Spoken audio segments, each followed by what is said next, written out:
नमस्कार मंडळी, मी पूजा एनरुदो ब्लॉगमध्ये आपल्या साऱ्यांचं भरपूर सारं स्वागत करते आहे।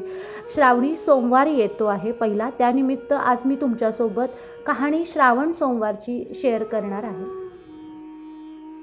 महादेवा, ऐका तुमची कहाणी। आटपाट नगरात एक ब्राह्मण राहत होता। त्याचा एक शिष्य रोज तळ्यावर जाऊन स्नान करी, शंकराची नित्य पूजा करी। वाटेत वेळूचं बेट होतं। तिथून परत येताना मी येऊ असा ध्वनी उठत होता। याने मागे वळून पाहतो तर तिथे कोणीच नव्हते। त्याला भीती वाटू लागली। तेव्हा गुरुजींनी त्याला विचारले, बाबा खायला प्यायला वाण नाही, मग बाबा असा रोड का? स्नान करून येताना मी येऊ का असं नेहमी मला विचारतं। ह्या गोष्टींची मला भीती वाटते असं त्यांनी गुरुजींना सांगितलं। तर त्यावर गुरुजी म्हणतात, भिवू नको, मागे काही पाहू नको, खुशाल त्याला ये म्हण। मग शिष्याने काय केले तर नेहमीप्रमाणे स्नानास गेला, पूजा करून येऊ लागला। परत त्याला मी येऊ असा ध्वनी ऐकू आला। तेव्हा त्याने ये असे उत्तर दिले। मागे न पाहता तो घरी आला। गुरुजींनी पाहिले तर त्याच्यासोबत एक मुलगी होती। त्यांनी त्या दोघांचं लग्न लावून दिलं, त्यांना एक घर दिले। त्यानंतर काही दिवसांनी श्रावणी सोमवार आला। तो बायकोला म्हणू लागला, माझी वाट पाहू नको, उपाशी राहू नको। आपण उठला, शंकराच्या पूजेला गेला। तिने थोडी वाट पाहिली, स्वयंपाक करून ती जेवायला बसली। एक घास तोंडात घातला इतक्यात पती आला, अगं दार उघड। मग तिने तिच्या समोरचं ताट पलंगाखाली ढकलून दिलं, हात धुतला। तिने दार उघडले, पती घरात आले, नित्यनेम करू लागले।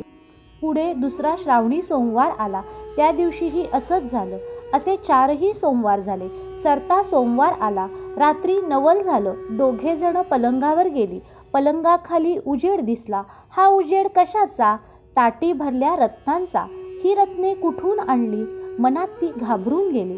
माझ्या माहेरच्यांनी दिली। तुझं माहेर कुठे आहे? वेळूच्या बेटी आहे। मग मला ते दाखव। ती पतीसह चालली। मनातल्या मनात तिने शंकराची प्रार्थना केली, मला अर्धघटकेचे माहेर दे। तोच वेळूचं बेट आलं। तेथे एक मोठा वाडा आला। कोणी म्हणे माझा मेहुणा आला, कोणी म्हणे माझा जावई आला, कोणी म्हणे माझी बहीण आली। दासी बटकी राबतायत, शिपाई पहारा करत आहेत। बसायला पाट दिला, भोजनाचा थाट केला। जेवण झाले, सासू सासऱ्यांची आज्ञा घेऊन घरी परतले। अर्ध्या वाटेत त्यांना आठवण झाली, खुंटीवर हार राहिला आहे। तेव्हा दोघेही ते परत गेले। तिथे घर नाही, दार नाही, शिपाई नाही, दासी नाहीत, कोणी नाही। तिथे एक फक्त वेळूचे बेट आहे। तिथे हार पडलेला दिसला। हार उचलून गळ्यात घातला। पतीने तिला विचारलं, इथलं घर काय झालं? जसं आलं तसं गेलं, अभय असेल तर सांगते। 4ही सोमवार हाक ऐकली। जेवतं ताट ढकलून दिलं। ती रत्नांनी भरली, सोन्याची झाली। ती मला देवाने दिली। आपण मला विचारू लागला तेव्हा मी घाबरून गेले, माहेरची म्हणून सांगितली। मग शंकराची प्रार्थना केली, अर्धघटकेचंच माहेर मागितलं। त्यांनी तुमची खात्री केली, माझी इच्छा परिपूर्ण झाली। जसा त्यांना शंकर पावला तसा तुम्हा आम्हा पावो। ही 60 उत्तराची कहाणी 5 उत्तरी सुफळ संपूर्ण।